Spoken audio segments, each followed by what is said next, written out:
Hi ನಮಸ್ತೆ. ಎಲ್ಲರೂ ಹೇಗಿದ್ದೀರಾ? ಚೆನ್ನಾಗಿದ್ದೀರಾ ಅಂತ ಅನ್ಕೊಳ್ತೇನೆ. ಒಂದು ವಿಶೇಷ ಮಾಹಿತಿಯೊಂದಿಗೆ ನಾನು ಒಂದು ನಿರುದ್ಯೋಗ ಸಮಸ್ಯೆಯನ್ನ ಎದುರಿಸ್ತಕ್ಕಂಥ ನಿರುದ್ಯೋಗಿಗಳಿಗೆ, ಅದು 10ನೇ ಕ್ಲಾಸು 8ನೇ ಕ್ಲಾಸು 10ನೇ ಕ್ಲಾಸು ಮತ್ತು PUC ಸೆಕೆಂಡ್ ಇಯರ್ ಪಾಸ್ ಆದವರಿಗೆ ಭೂಸೇನೆ ಅಗ್ನಿವೀರರ ನೇಮಕಾತಿಯನ್ನ ಈ ಒಂದು ಕೇಂದ್ರ ಸರ್ಕಾರವು ಅರ್ಜಿಯನ್ನ ಕರೆದಿದ್ದಾರೆ. ಇವರೆಲ್ಲರೂ 8th 10th 12th ಅಂದ್ರೆ PUC ಸೆಕೆಂಡ್ ಇಯರ್ ಪಾಸ್ ಆದವರಿಗೆ ಒಂದು ಅರ್ಜಿ ಹಾಕಲಿಕ್ಕೆ ಅವಕಾಶ ಮಾಡಿಕೊಟ್ಟಿದ್ದಾರೆ. ನೀವು ಅರ್ಜಿಯನ್ನು ಹಾಕಬಹುದು. ಅದು ಯಾವತ್ತು ಮತ್ತು ಏನೇನು ಕ್ವಾಲಿಫಿಕೇಶನ್ ಮತ್ತೆ ಹೇಗೆ ಹಾಕ್ಬೋದು ಅನ್ನೋದ್ರ ಕುರಿತು ಸಂಪೂರ್ಣವಾದ ವಿವರವನ್ನ ನಾನು ಹೇಳ್ತಾ ಇದ್ದೀನಿ. ನೀವೆಲ್ಲರೂ ಈ ವಿಡಿಯೋವನ್ನ ಕಂಪ್ಲೀಟ್ ಆಗಿ ನೋಡಿ. ಓಕೆ, ಇದು ಭಾರತೀಯ ರಕ್ಷಣಾ ಪಡೆಗಳಲ್ಲಿ ಅಗ್ನಿಪಥ ಯೋಜನೆಯ ಅಗ್ನಿವೀರರನ್ನು ಜನರಲ್ ಡ್ಯೂಟಿ ಟೆಕ್ನಿಷಿಯನ್ ಮತ್ತು ಅಗ್ನಿವೀರ ಕ್ಲರ್ಕ್ ಮತ್ತು ಸ್ಟೋರ್ ಕೀಪರ್ ಟೆಕ್ನಿಕಲ್ ಟ್ರೇಡ್ಮನ್ ಮಹಿಳಾ ಅಗ್ನಿವೀರರನ್ನು ಸೇನಾ ಪೊಲೀಸ್ ಪಡೆಗಳಲ್ಲಿ ಹೀಗೆ ಈ ಎಲ್ಲಾ ಕ್ಯಾಟಗರಿಗಳಲ್ಲಿ ನೇಮಕ ಮಾಡಿಕೊಳ್ಳಲಾಗ್ತಾ ಇದೆ.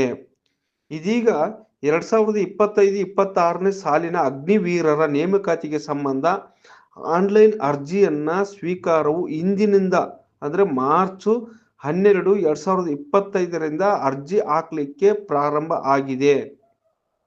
ಈ ಹುದ್ದೆಗಳಲ್ಲಿ ಆಸಕ್ತಿ ಇರುವವರು, ಅರ್ಹತೆ ಇರುವವರು ಅರ್ಜಿಯನ್ನ ಸಲ್ಲಿಸಿ. ಈ ಹುದ್ದೆಗಳ ವಿಶೇಷತೆ ಏನಂದ್ರೆ, ನೀವು 4 ವರ್ಷ ಭಾರತೀಯ ರಕ್ಷಣಾ ಪಡೆಗಳಲ್ಲಿ ಸೇವೆ ಮಾಡುವ ಜೊತೆಗೆ, ಅಂದ್ರೆ ಭಾರತೀಯ ರಕ್ಷಣಾ ಪಡೆಗಳಲ್ಲಿ ಸೇವೆ ಮಾಡುವ ಅವಕಾಶದ ಜೊತೆಗೆ ಅತ್ಯುತ್ತಮ ಸಂಬಳ ಪಡೆಯುವ ಜೊತೆಗೆ ನಿಮ್ಮ ಮುಂದಿನ ವಿದ್ಯಾಭ್ಯಾಸ ಶಿಕ್ಷಣವು ಸಹ ಅಲ್ಲಿಯೇ ಮುಗಿಸ್ಕೊಳ್ಳಲಿಕ್ಕೆ ಅವಕಾಶ ಇರ್ತದೆ. ಅಂಥವರು ಅರ್ಜಿಗೆ ಬೇಕಾದ ನೀವು ಎಲ್ಲ ಡೀಟೇಲ್ಸ್ಗಳನ್ನು ತೆಗೆದುಕೊಂಡು ಹೋಗಿ ಅರ್ಜಿಯನ್ನು ಅಗ್ನಿವೀರರ ಕ್ಯಾಟಗರಿಗೆ, ನೀವು ಅಗ್ನಿವೀರ ಯಾವುದಕ್ಕೆ ನೀವು ಹಾಕ್ಬೇಕಂತ ಇಷ್ಟ ಇದೆಯೋ ಅದಕ್ಕೆ ನೀವು ಅರ್ಜಿಯನ್ನ ಹಾಕಬಹುದು. ಅಗ್ನಿವೀರರ ಕ್ಯಾಟಗರಿ ವಾರು ಅಂದ್ರೆ ಕ್ಯಾಟಗರಿ ವೈಸ್ ವಿದ್ಯಾರ್ಹತೆಗಳ ಅಗ್ನಿವೀರ ಜನರಲ್ ಡ್ಯೂಟಿಗೆ ಆದ್ರೆ, ಈಗ ಅಗ್ನಿವೀರ ಇದರಲ್ಲಿ ನೀವು 10th ಸುಮ್ಮನೆ ಎಕ್ಸಾಂಪಲ್, ನೀವು ನಿಮ್ಮ ಎಜುಕೇಶನ್ ತಕ್ಕಂಗೆ ಜನರಲ್ ಡ್ಯೂಟಿ ಆದ್ರೆ ಏನು ಎಜುಕೇಶನ್ ಆಗಿರ್ಬೇಕು? ಜನರಲ್ ಡ್ಯೂಟಿ ಆದ್ರೆ SSLC ಪಾಸ್ ಆಗಿರ್ಬೇಕು, ಅದು 10th ಪಾಸ್ ಆಗಿರ್ಬೇಕು, ಕನಿಷ್ಠ 45% ಅಂಕಗಳೊಂದಿಗೆ ನೀವು ಪಾಸ್ ಆಗಿರ್ಬೇಕು. ಜಸ್ಟ್ ಇನ್ನೇನೈತಪ್ಪ 45% ಅಂದ್ರೆ ಇನ್ನು ಬಹಳ ಕಡಿಮೆ ಅಲ್ಲ, ಎಲ್ಲರೂ 45% ಮೇಲೆ ಇರ್ತಾರೆ. ಓಕೆ, ಪ್ರತಿ ವಿಷಯದಲ್ಲಿ ಕನಿಷ್ಠ 33% ಅಂಕಗಳೊಂದಿಗೆ ಪಾಸ್ ಆಗಿರಬೇಕು. ಡ್ರೈವಿಂಗ್ ಲೈಸೆನ್ಸ್ ಇರುವವರಿಗೆ ಆದ್ಯತೆ ನೀಡಲಾಗ್ತಾ ಇದೆ. ಮತ್ತಿನ್ನೊಂದು ಅಗ್ನಿವೀರ್ ಟೆಕ್ ಅಂತೇಳಿ, ಅದು ದ್ವಿತೀಯ ಟೆಕ್ನಿಕಲ್, ಇದು ದ್ವಿತೀಯ PUC ಅಂದ್ರೆ PUC ಸೆಕೆಂಡ್ ಇಯರ್ ಶಿಕ್ಷಣವನ್ನು ಮುಗಿಸಿರಬೇಕು. ಅದರಲ್ಲಿ ಟೆಕ್ನಿಕಲ್ ಬಂದು ಭೌತಶಾಸ್ತ್ರ, ರಸಾಯನಶಾಸ್ತ್ರ, ಗಣಿತ, ಇಂಗ್ಲಿಷ್ ವಿಷಯಗಳಲ್ಲಿ ಓದಿರಬೇಕು. 50% ಅಂಕಗಳೊಂದಿಗೆ ಪಾಸ್ ಆಗಿರಬೇಕು. ಪ್ರತಿ ವಿಷಯದಲ್ಲಿ ಕನಿಷ್ಠ 40 ಅಂಕಗಳೊಂದಿಗೆ ಪಾಸ್ ಆಗಿರಬೇಕು. ಕನಿಷ್ಠ ನೀವು ಪ್ರತಿ ಸಬ್ಜೆಕ್ಟ್ನಲ್ಲಿ 40 ಮಾರ್ಕ್ಸ್ಗಳನ್ನು ತೆಗೆದುಕೊಂಡಿರ್ಬೇಕು. ಮತ್ತಿನ್ನೊಂದು Agniveer clerk post, store keeper, technical, ಈ ಪೋಸ್ಟ್ಗಳಿಗೆ ಆದ್ರೆ ಏನು ಕ್ವಾಲಿಫಿಕೇಶನ್ ಆಗಿರ್ಬೇಕಂತ ಹೇಳಿದ್ರೆ, PUC ಶಿಕ್ಷಣವನ್ನ ಯಾವುದೇ ವಿಷಯದಲ್ಲಿ, ಆರ್ಟ್ಸ್, ಕಾಮರ್ಸ್, ಯಾವ್ದು ಸೈನ್ಸ್ ಯಾವುದೇ ಆಗಿರ್ಲಿ, ಈ ಪೋಸ್ಟ್ಗಳಿಗೆ ನೀವು ಅರ್ಜಿಯನ್ನ ಸಲ್ಲಿಸಲಿಕ್ಕೆ ಅವಕಾಶ ಇರ್ತದೆ. ಯಾವ ಪೋಸ್ಟ್ ಅಂತ ನಿಮ್ಗೆ ಗೊತ್ತಾಯ್ತಲ್ವಾ? ಯಾವುದು? Agniveer clerk, store keeper.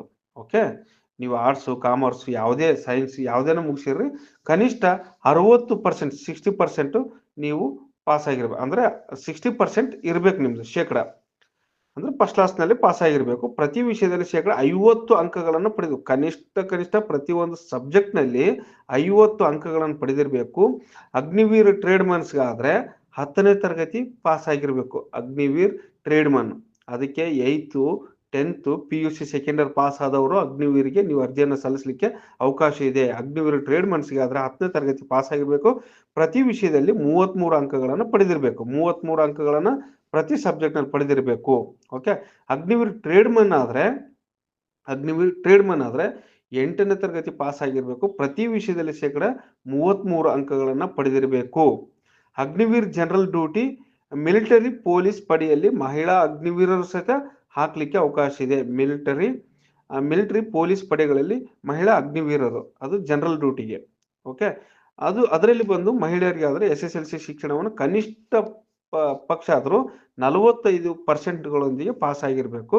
ಪ್ರತಿ ವಿಷಯಗಳಲ್ಲಿ ಪ್ರತಿ ಸಬ್ಜೆಕ್ಟ್ನಲ್ಲಿ 33 ಅಂಕಗಳನ್ನು ಪಡೆದಿರಬೇಕು. ಲೈಟ್ ಮೋಟಾರ್ ವೆಹಿಕಲ್ ವಾಹನ ಚಾಲನಾ ಪರವಾನಗಿಯನ್ನು ಅವರು DL ಅನ್ನು ಹೊಂದಿರಬೇಕು. ಅಂಥವರಿಗೆ ಮೊದಲ ಆದ್ಯತೆಯನ್ನು ನೀಡಲಾಗ್ತದೆ. ಇತರೆ ಅರ್ಹತೆಗಳು NCC ಕೋಟಾ ಎಲ್ರಿಗಿದು. NCC ಕೋಟಾ, ಕ್ರೀಡಾ ಕೋಟಾಗಳಲ್ಲಿ ಸಹ ಹುದ್ದೆಗಳು ಇರ್ತವೆ. ಅಗ್ನಿವೀರರ ಹುದ್ದೆಗೆ ಆಯ್ಕೆ ವಿಧಾನಗಳು ಲಿಖಿತ ಪರೀಕ್ಷೆ. ನೋಡಿ, ಇದೆಲ್ಲ ನೀವು ಅದಕ್ಕೆ ಹೇಳ್ತಾ ಇರೋದು. ಮೊದಲಿನಿಂದ ವಿಡಿಯೋವನ್ನ ಕೊನೆವರೆಗೂ ನೋಡಿ ಅಂತೇಳಿ. ಲಿಖಿತ ಪರೀಕ್ಷೆ ಇರ್ತದೆ, ದೈಹಿಕ ಸಾಮರ್ಥ್ಯದ ಪರೀಕ್ಷೆ ಇರ್ತದೆ, ವೈದ್ಯಕೀಯ ಪರೀಕ್ಷೆ ಇರ್ತದೆ, ಸಹಿಷ್ಣುತೆ ಅಂದ್ರೆ ನಿಮ್ಮ ತಾಳ್ಮೆ ಪರೀಕ್ಷೆ ಮಾಡ್ತಾರೆ ಅಲ್ಲಿ. ನಿಮ್ಮದು ರಿಟರ್ನ್ ಎಕ್ಸಾಮು, ಫಿಸಿಕಲ್ ಟೆಸ್ಟ್, ಮತ್ತಿನ್ನೊಂದು ಮೆಡಿಕಲ್ ಟೆಸ್ಟ್, ಮತ್ತೆ ತಾಳ್ಮೆ ಸಹಿಷ್ಣುತೆ ಪರೀಕ್ಷೆ ಇರುತ್ತದೆ. ಭೂಸೇನೆ ಅಗ್ನಿವೀರರಿಗೆ ವೇತನ ಮತ್ತು ಭತ್ಯೆಗಳು 1ನೇ ವರ್ಷ ಅಂದ್ರೆ ಒಂದು ವರ್ಷಕ್ಕೆ ನೀವು ಒಂದು ವರ್ಷದವರೆಗೂ ನಿಮಗೆ 30,000 ಜೊತೆಗೆ ಇತರ ಭತ್ಯೆಗಳು ಸಹಿತ ಇರುತ್ತೆ. 30,000 ಕನಿಷ್ಠ ನಿಮಗೆ ಸಂಬಳ, 30,000 ಮತ್ತು ಇತರೆ ಭತ್ಯೆಗಳು. 2ನೇ ವರ್ಷದಿಂದ 33,000 ಜೊತೆಗೆ ಇತರೆ ಭತ್ಯೆಗಳು ಅಂದ್ರೆ TAD, ಬೇರೆ ಯಾವ ನಿಮ್ಮ ಮೆಡಿಕಲ್ TAD ಅವು ಏನೇನಿದಾವೆ ಅವೆಲ್ಲ ಭತ್ಯೆಗಳು ಸಿಗ್ತವೆ. 4ನೇ ವರ್ಷದಿಂದ ಆದ್ರೆ 3ನೇ ವರ್ಷಕ್ಕಾದ್ರೆ 36,500 ಸಿಗ್ತದೆ ಮತ್ತು ಇತರೆ ಭತ್ಯೆಗಳು ಸಿಗ್ತವೆ. 4ನೇ ವರ್ಷಕ್ಕಾದ್ರೆ 40,000 ಜೊತೆಗೆ ಇತರೆ ಭತ್ಯೆಗಳು ಸಿಗ್ತವೆ.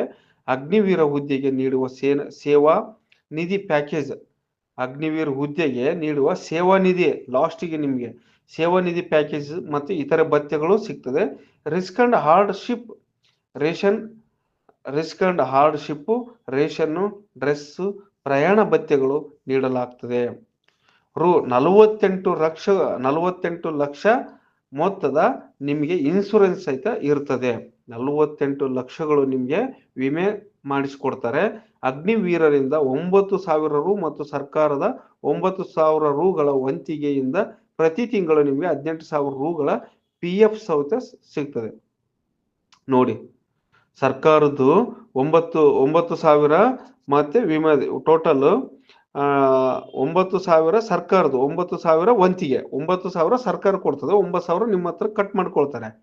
ಓಕೆ, ನಿಮ್ಮ ಇದರಲ್ಲಿ ಸ್ಯಾಲರಿಯಲ್ಲಿ ಕಟ್ ಮಾಡಿಕೊಂಡು ನಿಮಗೆ 18,000ಗಳು PF ಸಿಗ್ತದೆ. ಕೊನೆಯಲ್ಲಿ PF ಅಂತ ನಾವೇನು ಸಿಗ್ತದೆ ನೀವು ಬಿಟ್ಟು ಯಾವಾಗ ತಗೋಬಹುದು. PF ಬಂದು 18,000 ನಿಮಗೆ PF ಸೌಲಭ್ಯ ಸಹಿತ ಇರ್ತದೆ.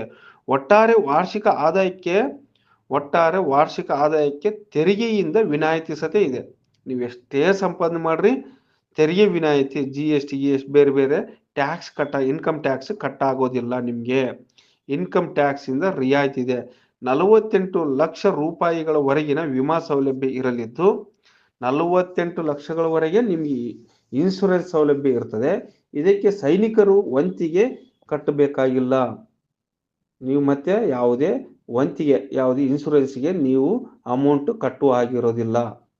ನಿವೃತ್ತಿಯ ಸಮಯದಲ್ಲಿ ಒಟ್ಟು 11.70 ಲಕ್ಷ ರೂಗಳು ನಿವೃತ್ತಿಯ ಪ್ಯಾಕೇಜ್ ಸಹಿತ ಸಿಗ್ತದೆ. ನಿಮಗೆ ರಿಟೈರ್ಮೆಂಟ್ ಫಂಡ್ ಅಂತ ಸಿಗುತ್ತಲ್ವಾ, ಗೌರ್ಮೆಂಟ್ ಆಫ್ ಲಾಸ್ಟ್ ಟೈಮ್ ಎಲ್ಲ ಇತ್ತು, ಬೇರೆ ಇದರಲ್ಲಿ ಈಗಿಲ್ಲ. ನಿವೃತ್ತಿಯ ಸಮಯದಲ್ಲಿ ಒಟ್ಟು 11,70,000 ರೂಗಳು ನಿಮಗೆ ನಿವೃತ್ತಿಯ ಪ್ಯಾಕೇಜ್ ಸಿಗಲಿದೆ. ಆದರೆ ಪಿಂಚಣಿ ಸೌಲಭ್ಯ ಇರೋದಿಲ್ಲ. ತಿಂಗಳ ನಿಮಗೆ ಪಿಂಚಣಿ ಸೌಲಭ್ಯ ಇರೋದಿಲ್ಲ. ಸೇವಾ ಸಮಯದಲ್ಲಿ ನೀವು ಕೆಲಸ ಮಾಡುವ ಸಮಯದಲ್ಲಿ ಅಗ್ನಿವೀರರಾಗಿ ಡ್ಯೂಟಿಗೆ ಜಾಯ್ನ್ ಆಗಿ ಅಂತ ಸಮಯದಲ್ಲಿ ಜೀವ ಹಾನಿಯಾದರೆ, ಏನಾದರೂ ಮರಣ ಹೊಂದಿದರೆ ಸೈನಿಕರ ಕುಟುಂಬಕ್ಕೆ 1 ಕೋಟಿ ರೂಪಾಯಿ ಪರಿಹಾರ ನೀಡಲಾಗ್ತದೆ. ಜೊತೆಗೆ ಉಳಿದ ಸೇವಾ ಅವಧಿಯ ಸಮಯದಲ್ಲಿ, ಬೇರೆ ಸೇವಾ ಅವಧಿ ನೀವು ಕೆಲಸ ಮಾಡ್ತಕ್ಕಂಥ ಸಮಯದಲ್ಲೇನೆ ಸಂಬಳ ಪ್ರಾಪ್ತವಾಗ್ತದೆ. ಸಂಬಳ ಸಹಿತ ನಿಮಗೆ ಟೈಮ್ ಟು ಟೈಮ್ ಸಂಬಳ ಸಿಗ್ತದೆ. ಒಂದು ವೇಳೆ ಸೇವೆ ಸಮಯದಲ್ಲಿ ಅಂಗವೈಕಲ್ಯ, ಏನಾದರೂ ಕೈ ಕಾಲು ಏನಾದರೂ ಕಟ್ಟಾದರೆ ಅದರ ಗಂಭೀರತೆ, ಅದರ ಒಂದು ಪರ್ಸೆಂಟೇಜ್ ಆಧಾರದ ಮೇಲೆ ಎಷ್ಟು ಮುರಿದಿದೆ, ಎಷ್ಟು ನಿಮಗೆ ಹಾನಿ ಆಗಿದೆ ಅನ್ನೋದ ಆಧಾರದ ಮೇಲೆ ಪರಿಹಾರ ಸಹಿತ ಸಿಗ್ತದೆ. ಸಾಮಾನ್ಯವಾಗಿ ಇದು 44 ಲಕ್ಷ ರೂಪಾಯಿಗಳವರೆಗಿನ ಇರುತ್ತದೆ ಇದರ ಸೌಲಭ್ಯ. ಜೊತೆಗೆ ಸೇವೆಯ ಉಳಿದ ಭಾಗದ ಸಂಬಳ ಸಹಿತ ದೊರೆಯಲಿದೆ. ಇದು ಅಗ್ನಿವೀರರ ಮಾಹಿತಿಯಾಗಿರ್ತದೆ. ತಾವೆಲ್ಲರೂ ಅಗ್ನಿವೀರಿಗೆ ಯಾರು ನೀವು ಎಲಿಜಿಬಲ್ ಇದ್ರಿ, 8ನೇ ಕ್ಲಾಸ್ ಪಾಸ್ ಆಗಿರಬೇಕು, 10ನೇ ಕ್ಲಾಸ್ ಪಾಸ್ ಆಗಿರಬೇಕು, PUC ಸೆಕೆಂಡ್ ಇಯರ್ ಪಾಸ್ ಆಗಿರ್ತಕ್ಕಂಥವ್ರು ನೀವು ಅಗ್ನಿವೀರರ ಹುದ್ದೆಗೆ ಅರ್ಜಿಯನ್ನು ಸಲ್ಲಿಸಬಹುದು. ಇದು ನಮ್ಮ ಮಾರ್ಚ್ 12ನೇ ತಾರೀಕಿಂದನೇ ಪ್ರಾರಂಭವಾಗಿರ್ತದೆ. ನೀವೆಲ್ಲರೂ ಅರ್ಜಿಯನ್ನು ಹಾಕಲಿಕ್ಕೆ ನೀವು ಹಿಂದೆ ನೀವು ಯಾವುದು ಕಾಮನ್ ಸರ್ವಿಸ್ ಸೆಂಟರ್ಗಳಿಗೆ ಹೋಗಿ ಅರ್ಜಿಯನ್ನು ಸಲ್ಲಿಸಿ. ಪ್ರತಿಯೊಬ್ಬರಿಗೆ ಅವಕಾಶ ಇರ್ತದೆ. ಇಷ್ಟೊತ್ತು ಈ ವಿಡಿಯೋ ನೋಡಿ ಸಪೋರ್ಟ್ ಮಾಡಿದ್ದಕ್ಕಾಗಿ ತುಂಬ ಧನ್ಯವಾದಗಳು ಹೇಳ್ತೇನೆ. ಹೀಗೆ ನಿಮ್ಮ ಸಪೋರ್ಟ್ ನಿರಂತರವಾಗಿ ಇರಲಿ ಅಂತ ಹೇಳ್ತಾ, ಯಾರ್ಯಾರು ಈ ವಿಡಿಯೋವನ್ನು ನೋಡ್ತಾ ಇದ್ದೀರಾ ದಯವಿಟ್ಟು ಸಬ್ಸ್ಕ್ರೈಬ್ ಮಾಡ್ಕೊಳ್ಳಿ. ಹೊಸಬರಾಗಿದ್ದರೆ ಹಾಗೆ ಸಬ್ಸ್ಕ್ರೈಬ್ ಮಾಡಿಕೊಂಡು ಪಕ್ಕದಲ್ಲಿರ್ತಕ್ಕಂಥ ಬೆಲ್ ಐಕನ್ ಆಲ್ ಅಂತ ಮಾಡಿ, ಲೈಕ್ ಮಾಡಿ, ಶೇರ್ ಮಾಡಿ. ಇಂತೆ ನಿಮ್ಮ ಪ್ರೀತಿಯ ಬಳ್ಳಾರಿಯ ಯುವಕ. ಧನ್ಯವಾದಗಳೊಂದಿಗೆ.